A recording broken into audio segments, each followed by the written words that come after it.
we have managed to nominate 8 presidential candidates. It is therefore expected that these 8 candidates will appear on the ballot paper come January 2026. As the candidates prepare to hit the campaign trail, we wish to urge them, together with their supporters, to observe the law. Ebyo bye bigambo ebyogeddwa omukulu amanyiddwa nga Justice Simon Byabakama bw'abadde aggalawo mu butongole omukolo oba process y'okubeera nga asunsulamu abantu abagenda okwesimbawo ku bwa pulezidenti obw'omwaka 2026 era nga anaalondebwa ajja kukulembera eggwanga lino okuva omwaka 2026 paka 2031. Omukulu bw'abadde amaliriza still annyonnyodde bannayuganda n'abakakasa nti akalulu ke tugendamu kagenda kuba fair ekitenkanika ate era kagenda kubeera free ewatali kubba yadde okukulupya kwonna kwonna. Ngenda kubanga nkuwa lisiti y'abo abayiseemu okwesimbawo ku bwa pulezidenti bali 8. Kale kansooke nkuwe omukulu ono ng'atugamba nti akalulu kano temutya tewali bubbi bwonna. As a commission, we reiterate our commitment to ensure that the rights of the people of Uganda, as enshrined in Article 1 of the Constitution, that all power belongs to the people of Uganda, and that they shall exercise this right by choosing leaders of their own free will through the conduct of free and fair elections. We want to assure the people that we shall uphold that tenet and ensure that these elections are free and fair. However, we want everybody to recognize that a free and fair election can only be achieved or attained when every stakeholder who has a role to play plays according to the rules or to the law or by the book. If we respect and determine and resolve to follow the law and be civil in whatever you do or say, then I can assure you we shall achieve what the Constitution laid out, that the elections have to be free and fair. Bigambo bya mukulu wakulira akakiiko k'ebyokulonda Justice Simon Byabakama ng'akakasa ne ssekukakasa yenna nti bannange omulundi guno temubaamu kutya kwonna kwonna. Akalulu kagenda kuba fair, akalulu kagenda kubeera free, ate akalulu tekagenda kubeera mu bukulupya bwonna. Kati katugende ku lisiti y'abantu abasaliddwawo okwesimba ku bwa pulezidenti era nga bano bokka bokka be bagenda okubeera ku kakonge ak'okulonda oba giyite ballot paper. Omuntu asookera ddala ye Yoweri Kaguta Tibwabulwa Museveni. Mwami Yoweri Tibwabulwa Kaguta Museveni yasunsuddwa olunaku olw'eggulo ng'ennaku z'omwezi 23 September omwaka 2024. Eno list gye nkuwadde ye y'abantu 8 abasunsuddwamu okwesimbawo ku bwa pulezidenti. Wabula abantu bano mbatadde mu order nga bwe basunsuddwa. Si batadde mu order nti oba ono yasuubirwa okuwangula oba ono yasuubirwa okuddako, nedda. Eno ye lisiti yaabwe nga bwe bazze basunsulwa. Kati mwami Yoweri Kaguta Tibwabulwa Museveni ye yasooseewo era n'asunsulibwa. Oyo ye amaze okukakasibwa.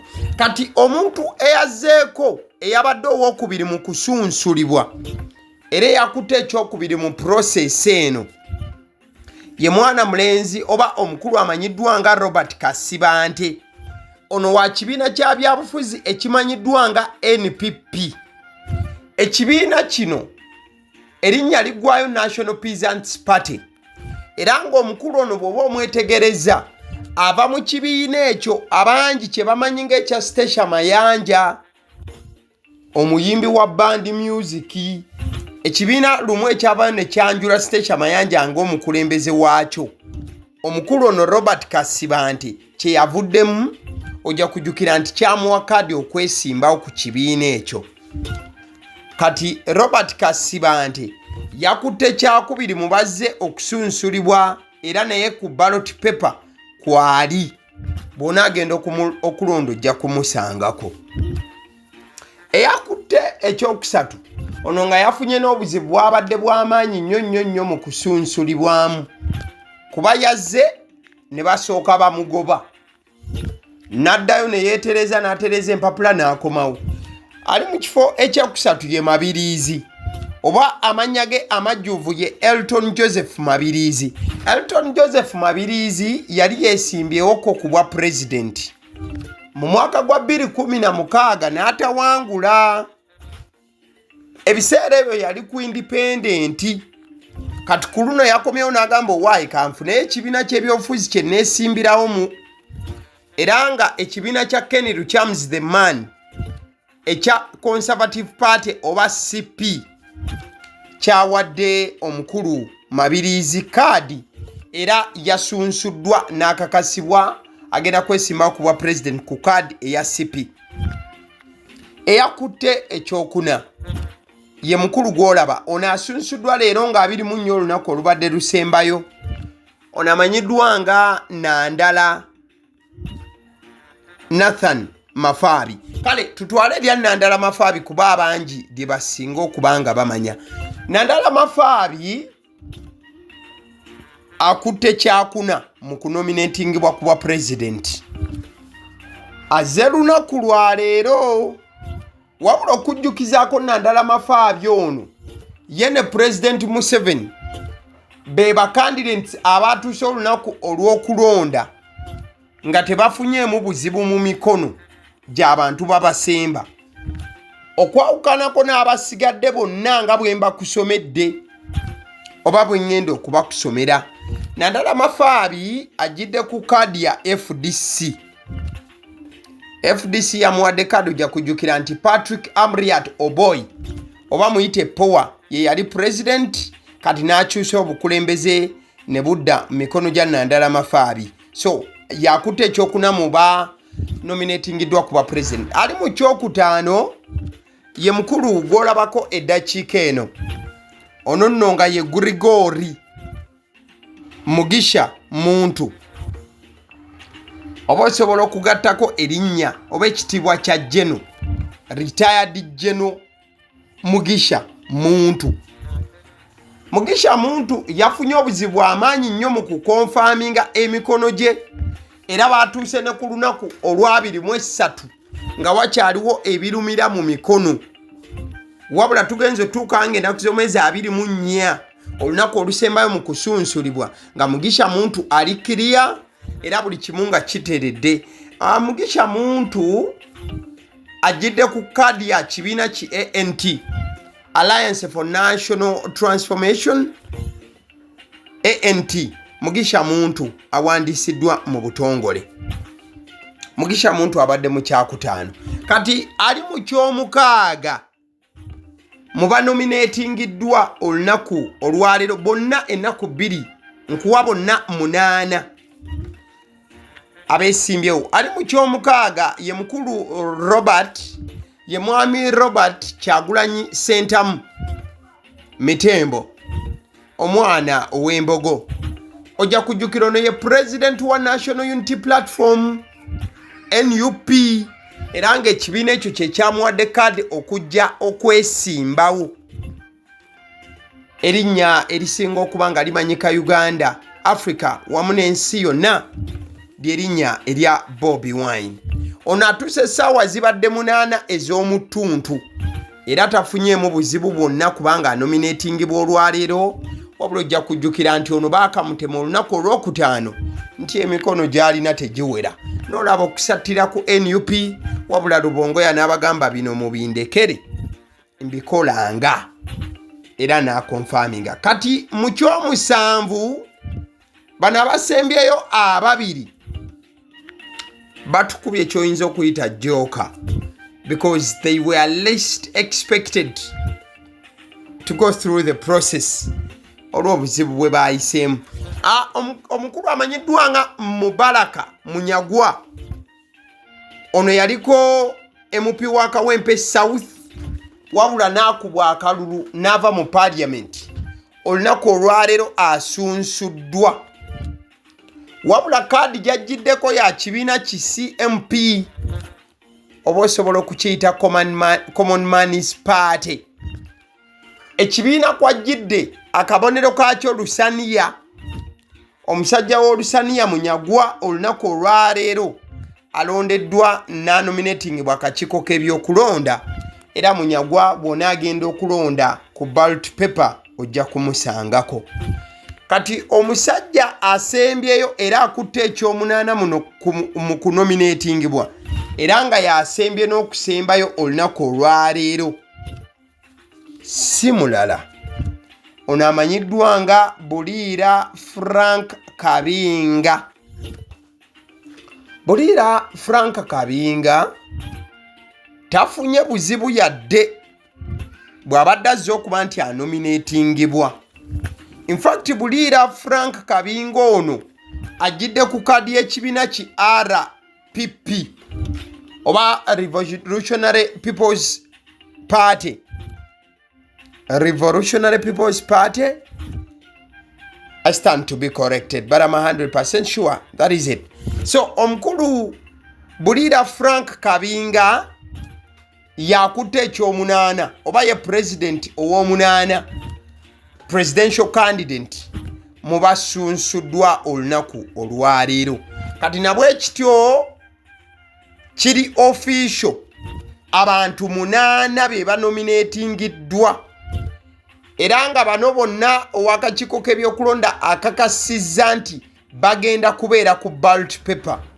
Ekitegeeza nti akakonge ak'omulundi guno kayinza obutaba kawanvu nnyo ng'ak'omwaka gwa 2021, but I think bugenda kuba mwenkana.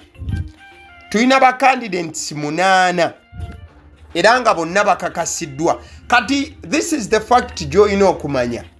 Oluvannyuma lw'omukulu Justice Simon Byabakama okukakasa abantu 8, bonna abakakasiddwa okwawukanako emyaka egizze giyita, tekuliiko atalina kibiina, tekuliiko wa independenti, bonna abasunsuddwa ku bwa president era nga bakakasiddwa bonna balina ebibiina by'obufuzi. NRM, National Resistance Movement, NPPP, National Peasants Party, CP, Conservative Party, FDC, Forum for Democratic Change, ANT, eya Mugisha Muntu bagiyita batya? Alliance for omanjerabira eyebera Alliance for National Transformation, NUP, National Unity Party, then CMP, Common Man's Party, then netumaliriza ne RPP, Revolutionary People's Party. Ebibiina 8 bye bisobodde okubanga biyitamu ne bisimbawo abantu 8 abagenda okubbinkana bonna 8 ku lw'ekifo kimu ekya the top office of this country, Uganda, and that is the State House, the presidential seat, oba the presidential position, oba presidency is what all the 8 are yet to fight for. The presidency of this country, Uganda. Kale, mbebaza mwenna bwe tutambudde okuva olunaku olw'eggulo paka olunaku olwaleero. Abantu babuuza, Buliira Frank Kabinga y'ani ono? Omusajja azze mu dakiika 2 nga nominatingiddwa nga tewaliwo nti yafunyemu buzibu kunoonya mikono. Munyagwa oyo nno bambi yatobye okufuna emikono. Ne Buliira Frank Kabinga yatuusewo ekintu ne kyengera bwengezi. Awo babadde bamukwasa mmotoka abasajja bakakiiko k'ebyokulonda era buliira avuddewo n'emmotoka ye ne security. Awo Munyagwa naye baadde bamututte okuba nti aweebwa emmotoka. Kale byebyo nno njagala okutegeeza ku bannaffe aba Honey Bites. Bano bagamba nti bakolera ebyokulya bya mwana adda ku ssomero package bagirina. Bakola daddies ennungi ennyo, bakola donuts eziri decorated obulungi, bakola cupcakes. Balina binyeebwa mawogolo omwana bye yeetaaga byonna. Package gwe bagamba nti mumpe ku package ey'omwana adda ku ssomero bajja kuba nti bagikolako ku 0709 787508 Honey Bites. Kati bwe tubaawo njagala kutegeeza ku bannaffe aba Alison Painters UG. Bano basiizi ba langi. Bagamba nti olina ekizimbe kyo. Olina ekizimbe ng'omaliriza okuba ng'okizimba nga kibulako okusiiga langi. Kati lwaki tokubira bannaffe aba Alison Painters UG ku 0705193636 ne bajja babikola byonna bajja kuleka nga onyirira. Ntegeeza ekizimbe kyo. Eddoboozi erituula emabega w'omuzindalo each and every day siddala lye lyange abasseddiyo omusunsuzi. YouTube channel kwoli yeno yennyini eyagaliwo. Nabwe ekityo kyolina okuba ng'okola kyakuba nti olikinga vidiyo eno mukaddeke kamu subscribinga ku mukutu guno sobole okuba nga nkuwanga information ennungi etayongeddwamu yadde okutoolamu ekyange. Thank you.